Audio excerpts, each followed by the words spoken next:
Hello friends, beauty's bake and cook চ্যানেলে আমি beauty চলে এসেছি আপনাদের সঙ্গে আজকে একটা বাটারস্কচ ফ্লেভারের কেক শেয়ার করতে। আর কেক ডিজাইনটাও দারুণ সুন্দর একটা ডিজাইন। আমি কিভাবে রেড কালার করেছি সেটাও আপনাদের সঙ্গে শেয়ার করব। অনেকেরই সমস্যা হয় টুকটুকে লাল কালারটা আনতে। যাই হোক, আমি আজকের অনেক কিছুই আপনাদের সঙ্গে শেয়ার করতে চলেছি। শেষ পর্যন্ত থাকতে হবে, তবেই বুঝতে পারবেন আমি কি বলছি। এটা ছিল আমার বাটারস্কচ ফ্লেভারের কেক।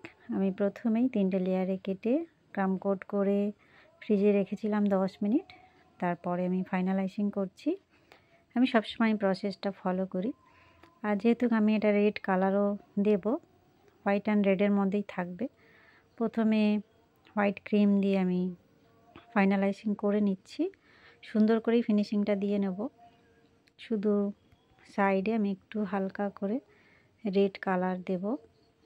আমি পুরো ক্রিমটায় রেড করছি না, কি করছি সেটা আমি দেখাচ্ছি।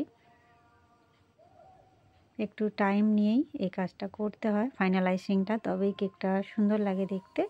আর সাইডটা একটু ব্রাশ দিয়ে একটু ডিজাইন করে নিলাম। এই যে আমি রেড কালার ভরে নিয়েছি পাইপিং ব্যাগে। আমি কিছুটা অংশে দেব, কিছুটা অংশে দেব না। কালারটা আমি কি করেছি, এটা হচ্ছে ম্যাজিক ফুড জেল কালার আমি ব্যবহার করেছি। আমি কালারটা ক্রিমের সঙ্গে মিক্সড, বেশ অনেকটাই কালার নিয়েছিলাম, নিয়ে ক্রিমের সঙ্গে মিক্সড করে 10 মিনিট আমি ফ্রিজে রেখে দিয়েছিলাম এই রেড কালারের ক্রিমটা। তারপরে আমি ফ্রিজ থেকে বার করে কাজটা করছি। যখনই কোনো ডার্ক কালারের অর্ডার পাবেন, চেষ্টা করবেন যতটা পারবেন হালকা একটা শেড প্রথমে সেই কালারের দিয়ে নেওয়ার। তারপরে সেইটা বেশি পরিমাণে কালার অল্প পরিমাণ ক্রিমে মিক্সড করে একদম ডিপ কালার করে নেবেন। আর সেটা একটু ফ্রিজে রেখে দেবেন। কিছুক্ষণ ফ্রিজে রাখার পর দেখবেন যে ক্রিমটা একটু পাতলা হয়ে যায় বেশি কালারের ফলে। একটু ফ্রিজে রেখে দিলে কিছুক্ষণ সেটা ঠিক হয়ে যায় আর কি। তারপরে যদি কাজে লাগান অনেক উপকার পাবেন। কেননা কেকের কালার যখনই বেশি দিতে যাবেন অনেক রকম সমস্যার সম্মুখীন আমাদের হতে হয়। কখনো হাতে মুখে লেগে যায়, আবার অনেক ক্ষেত্রে কি হয়, ক্রিমের টেস্টও নষ্ট হয়ে যেতে পারে। এমন এমন কালার আছে যেগুলো ক্রিমের টেস্টটাই নষ্ট করে দেয়। সেটা কোম্পানি হিসাবে, আমি কারোর কোম্পানির নাম বলছি না। আচ্ছা, এখানে আমি সাইডটা রেড কালার দিয়ে আস্তে আস্তে স্ক্র্যাপার দিয়ে সমান করে নিয়েছিলাম। তারপরে আরও একটা স্ক্র্যাপার দিয়ে কাজটা করেছি চিরুনির মতো, সেইটা দিয়ে করে নিয়েছি। আর উপরটা একটু হালকা রেড কালার দিয়ে প্যালেট নাইফ দিয়ে একটা স্পাইরাল ডিজাইন দিয়ে নিয়েছি। এখানে আমি কয়েকটা গোলাপ বানাবো। আমি বড় সাইজের রোজ নজেল এখানে ব্যবহার করেছি। কেকটা ভীষণ এমার্জেন্সি একটা কেক ছিল, মানে আর্জেন্ট। আমাকে আধ ঘন্টা টাইম দিয়েছিল, কিন্তু আমি বলেছি আধ ঘন্টায় সেটা সম্ভব নয়, 1 ঘন্টা আমাকে দিতে হবে।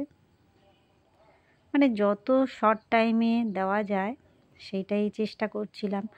আমাকে কাস্টমার বলেই গিয়েছিলেন কেক রেডি হলেই সঙ্গে সঙ্গে ফোন করতে। সেই ভেবে আর কি তাড়াহুড়ো করে আমি কাজটা করছিলাম। আর ভাবছিলাম যে কিভাবে আমি কাজটা কমপ্লিট করব। কেন সব কিছুর একটু মানে টাইম নিয়ে করলে সেটা একটু বেশি ভালো হয়। আর হঠাৎ কিছু করতে গেলে সেটা যেন ঠিক বুঝে ওঠা যায় না কতটা ভালো হলো। যাই হোক, আপনারা দেখে বলবেন কেমন লাগছে কেকটা। সাইডে এগুলো কয়েকটা কুঁড়ি বানিয়ে দিলাম। এবার কয়েকটা পাতা করব। এটা পাইপিং ব্যাগটা ভি শেপ করে কেটে নিয়েছি। খুব ইজি কাটিংটা, আমি আগেও দেখিয়েছি কয়েকবার, সেই কারণে আর দেখালাম না।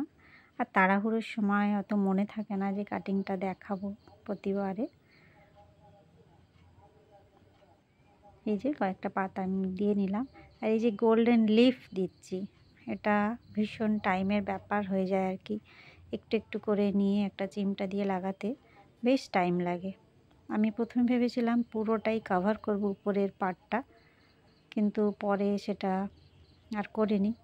শুধু এইটুকু অংশে আমি দিয়ে দিচ্ছি, কেন অনেকটা টাইমের ব্যাপার, সেই কারণে ভাবলাম অত করে লাভ নেই। কাস্টমার গেটের কাছে এসে দাঁড়িয়ে থাকবে আর আমার কাজ কমপ্লিট হবে না, এটা আমার কাছে ভীষণ লজ্জার ব্যাপার হয়ে যায়। আর দুটো বাটারফ্লাই এখানে বসিয়ে দিচ্ছি, এগুলো ফটো প্রিন্ট। এই হলো আমার কেকের ফাইনাল লুক বন্ধুরা। কেমন লাগলো? ভালো লাগলে বা একটু হেল্পফুল মনে হলে অবশ্যই একটা লাইক করবেন, চ্যানেলটা সাবস্ক্রাইব করে রাখবেন। দেখা হবে নেক্সট নতুন কোনো ভিডিওয়। Bye bye.